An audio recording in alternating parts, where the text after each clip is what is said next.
To start, I think I'd like to say it's very good to be here in the Norwegian Seamen's Church in San Francisco, where he was a leading member for so many years, and was very proud of what they accomplished here over the years in the Seamen's Church. So this is a good place to think about him and think about the memories of him. That's true. It's also good to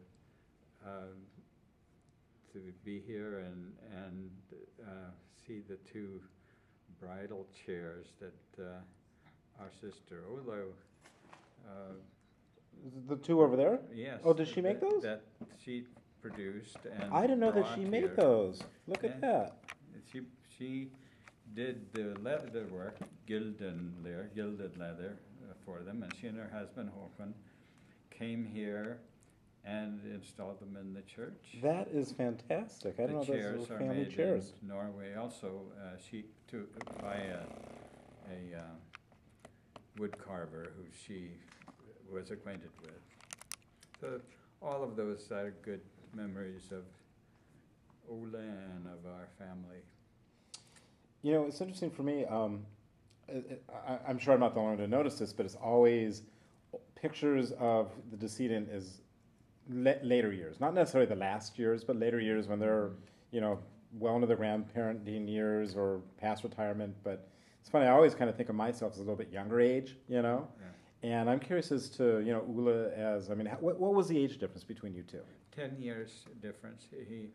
He was born in March of 28, and I was born in January of 38. Oh, okay. And what number child was he? He was number 4. He was number 4. And I was number 6. Was there 7 in total? Or you the 8 in total. There were 8 in total, okay.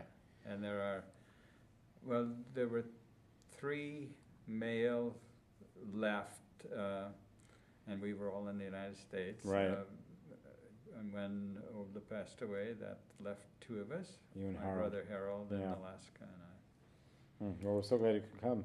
So he was 10 years older, which means that I probably followed him around on the island a great deal.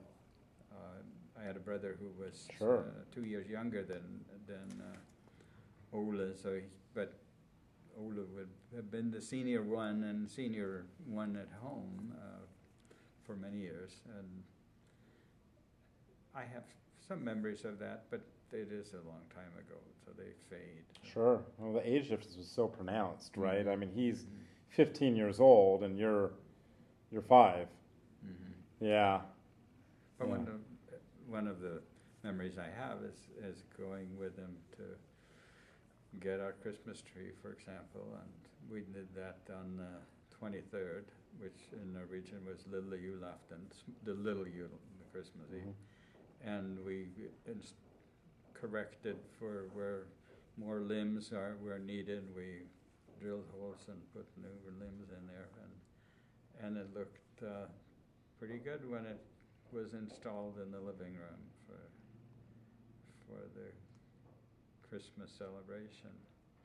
There some other, well, he was, again, the time I remember, probably he was a teenager by then. Sure, so he was doing a lot of things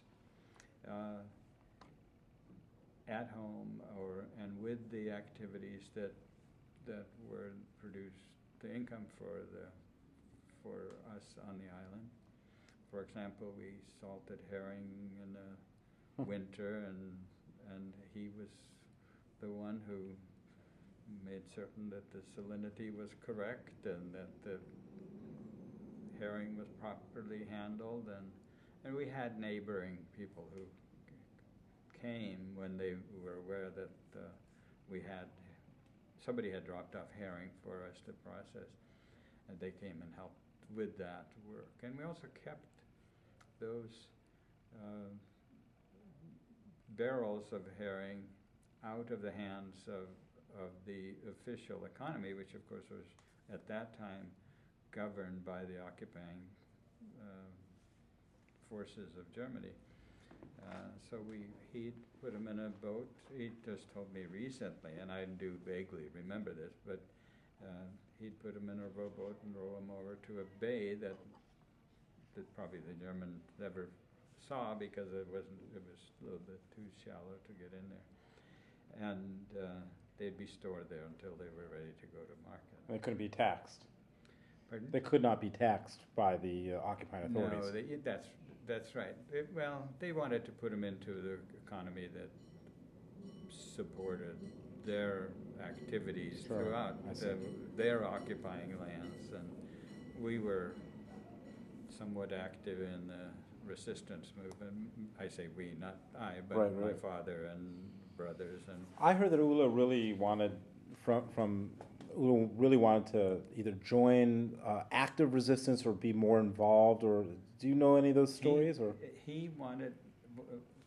Our next older brother left with groups that went to Shetland and joined the Norwegian forces in exile there in Britain, and they were trained in Britain or Canada based on what the branch of the Norwegian service they were going into. Our oldest brother Nils had gone there, and they processed it. They went to Shetland, which is 300 miles directly west of where we lived, and fishermen left fishing boats fueled and provisioned for them to take and go over there.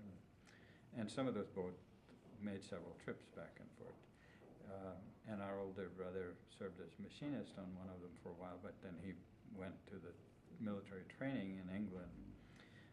When that occurred, Ola wanted to go, and I think he was 14 or close to 14 at the time. And he talked to our father about it. Again, this is secondhand story. Sure, of course, but you're the closest to it. But he talked with our father, who did not say that he couldn't do it.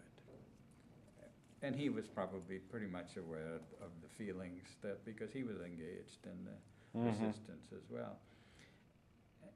But when he said, "You have to talk to our mother about that," and he did, and our mother was. Yes, that's not going to fly. He said that's the only time he saw her cry, so that ended his pursuit too. Because he must have been very serious about it. He was, and she didn't want another son going overseas, and there were many. We had many relatives who did go to Shetland and did go into the services, and I think nearly all with a very limited exception, came back. Some of the resistance people were caught, but otherwise, but at that time, at the beginning of the wartime, it looked ominous to let them send these people overseas. Sure. So she wasn't willing to do that. So Ula was frequently, particularly in church ceremonies or informal situations, very formal, but approachable formal, right? I mean, and warm, but different from how I was brought up, of a more kind of laid back, easygoing person. How was he as a kid? Now, I remember you were 10 years younger, so we get that. But as a really young adult, was he serious by the time you started getting more mature memories of him? Or was he a bit precocious?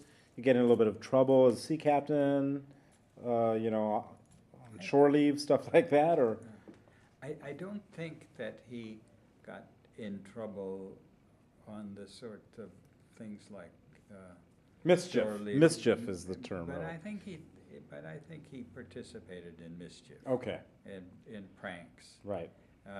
Now I am not as aware of that, although I remember a few things that. But there are stories of when he was finished with the initial training to go to sea, and they did pranks on the school and on the others, he and his fellow students. But I think he was very serious about his responsibility, and I don't think he ever let those mix. Yeah, he had a high position, important position. Yes, he did. Early on. And even as a 14-year-old, he worked for somebody at an island,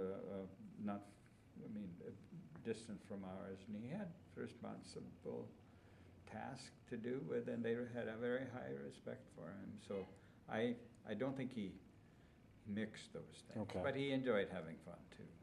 So I had heard that he was a confirmed bachelor. He was going to sea. He was never getting married. He was just going to be a bachelor, and that was his life. First question is, was that the general sense back then, if you recall? And secondly, how surprised were you when he brought home Kari, either as his bride or introduced that he was engaged? When you heard about that? I think he was. I don't think we considered him as a confirmed bachelor. Okay. I think That's the story the girls tell. I think he was.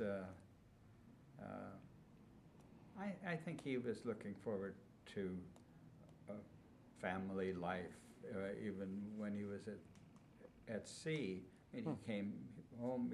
Came back to Norway every year for. Right. And had friends there, and we were in the United States when he met Kari and when they became engaged. Our younger brother Harold was in Germany finishing his military stay there, so he was able to go to the wedding as. So are you webcasting? And as was our oldest brother, Neil. So there was a representation there, but we were not there.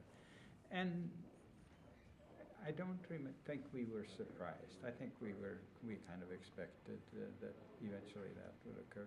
He did come, left a ship in Japan, heading back to Norway, and he came to Seattle when Marta and I were going to be married, and that was a big event for us. That was the first time I had seen him since a few years before we left Norway, so it would have been more than 10 years earlier. Wow. And it was exciting to have him there. Yeah, that's nice. Have him there as part of that. And I know that Marta and I had leased a duplex that we were pleased to find in Seattle, and I showed him where that was, and he knew, but Marta's the bridesmaids or the others in the wedding party did not know anything about that, but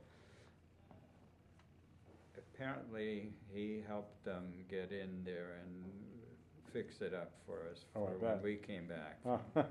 We went to San Francisco for our wedding trip, and when we came back, first thing we saw was a big picture of Marta in the window facing out, and other things that they had done inside. So he had taken part in that. Well, that's terrific.